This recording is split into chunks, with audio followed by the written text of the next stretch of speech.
Anne-Marie Carverne, bonjour. Alors, Christophe le disait, vous êtes membre de l'Union démocratique bretonne, l'UDB. Alors, avant de parler de la réunification, on va revenir en quelques mots sur l'actualité sociale et la contestation des Gilets jaunes. Votre parti se définit comme écologiste de gauche et fédéraliste. En quelques mots, est-ce que vous soutenez le mouvement des Gilets jaunes ou pas ? Écoutez, c'est un mouvement protéiforme déjà, avec énormément de revendications, et ces revendications sont de plus en plus diverses, plus le temps passe. Donc il est clair que dans ces revendications, il y a quelque chose qui touche à l'injustice fiscale. Et ce qui nous touche, nous, Union démocratique bretonne, qui sommes écologistes, c'est de constater que dans cette injustice fiscale, et en ce qui concerne la taxe sur les carburants, c'est une très faible proportion de cette taxe qui va à la transition écologique. Donc voilà, là, il y a vraiment, pour la transition écologique, une sorte de dérapage. Ça n'est pas cette taxe qui va contribuer à la transition énergétique. Le porte-parole de l'UDB, Neil Kaoussin, a lancé un appel pour sortir de l'impasse sur la mobilité et le transport en Bretagne. Il souhaite que les Bretons partagent leurs expériences et leurs avis sur le transport en Bretagne. Quel est le but de cet appel, justement, en quelques mots ? Écoutez, la Bretagne est une région péninsulaire, hein. Et donc, cette région péninsulaire, tout en longueur, avec une grande distance entre Brest, Rennes et Nantes, a besoin de transports efficaces pour bien fonctionner, pour bien se développer.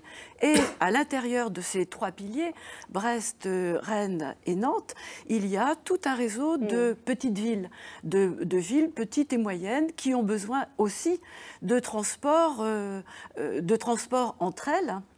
Et entre ces petites villes, il y a un vaste milieu rural qui se trouve effectivement, qui se retrouverait en voie de désertification si les transports ne s'amélioraient pas de manière très très importante en Bretagne. Donc il faut que les gens participent sur mobilité.bzh@gmail.com. Alors on va parler de la réunification, on va revenir sur l'enchaînement des faits.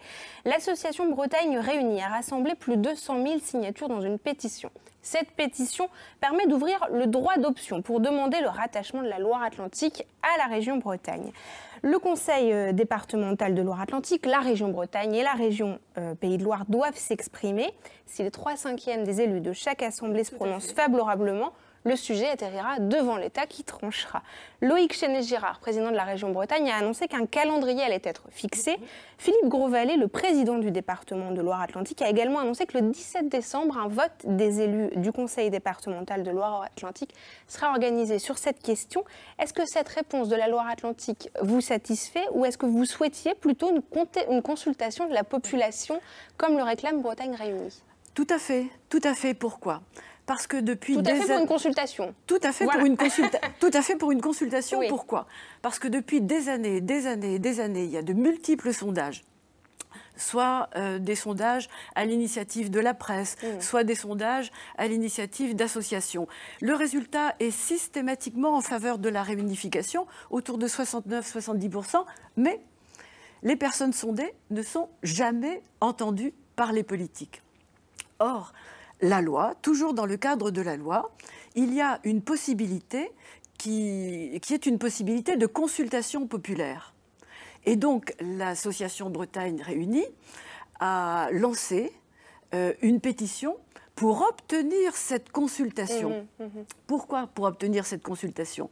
Tout simplement pour rester dans le cadre de la loi et qu'il y ait quelque chose d'incontestable sur les résultats. Et donc 100 000 signatures, ce n'est pas rien, ça veut dire qu'il se passe quelque chose en Loire-Atlantique et que ce quelque chose qui se passe en Loire-Atlantique doit être entendu par les politiques. Mais est-ce qu'il faut consulter aussi les habitants de la région Pays de la Loire, en plus de ceux de la Loire-Atlantique ? Dans l'immédiat, la pétition, elle a été lancée sur la Loire-Atlantique et c'est déjà quelque chose qui n'est pas obtenu. Alors, déjà, il faut obtenir ça. Pourquoi ? Parce que qu'est-ce que disent les pétitionnaires ? Ils disent, mais on veut être consulté, on veut être entendu, on voudrait apporter notre contribution au développement de la Bretagne. On veut être acteur quelque chose. Et franchement, dans les circonstances actuelles, où les élus sont très souvent disqualifiés à cause de la fracture qu'il y a entre les élus et la population. Regardez les mouvements actuels, vous venez d'évoquer les Gilets jaunes. Quand il y a des gens qui demandent une consultation, mais non d'une pipe, mais accordons-leur la consultation. Il nous reste quelques minutes, quelques secondes même pour en parler. Moins de 30 même. Il y a urgence puisque la loi est possible jusqu'au 1er mars 2019. Oui. Quels sont les arguments très rapidement pour vous pour cette réunification? Pourquoi est-ce que c'est le moment encore d'en parler? C'est le moment d'en parler. D'abord, ça fait longtemps que c'est le moment d'en parler. C'est urgent parce que le droit d'option s'achève le 1er mars 2019. Donc on est dans le temps court là. Et donc, et puis il y a une autre urgence, c'est celle de la fracture territoriale qui est en train de s'installer entre l'Est de la Bretagne qui se développe avec un axe vertical nord-sud Rennes-Nantes, avec donc l'Est de l'Ouest de la région. Il faudra aller très vite maintenant, même. Au détriment de l'Ouest de la Bretagne. Et donc, je suis absolument persuadée que plus on est à l'Ouest de la Bretagne, plus on a intérêt à avoir une régulation régionale qui permette cette solidarité territoriale entre l'Est et l'Ouest de la Bretagne. Merci beaucoup Anne-Marie Carverne en tout cas, et puis on suivra en tout cas ces votes dans les différents conseils régionaux et départementaux. Merci beaucoup. Ouais, je pense qu'on est uniquement là sur le début d'une longue histoire, à mon avis, où ça va bouger. Là, on va... Exactement. Merci Julie.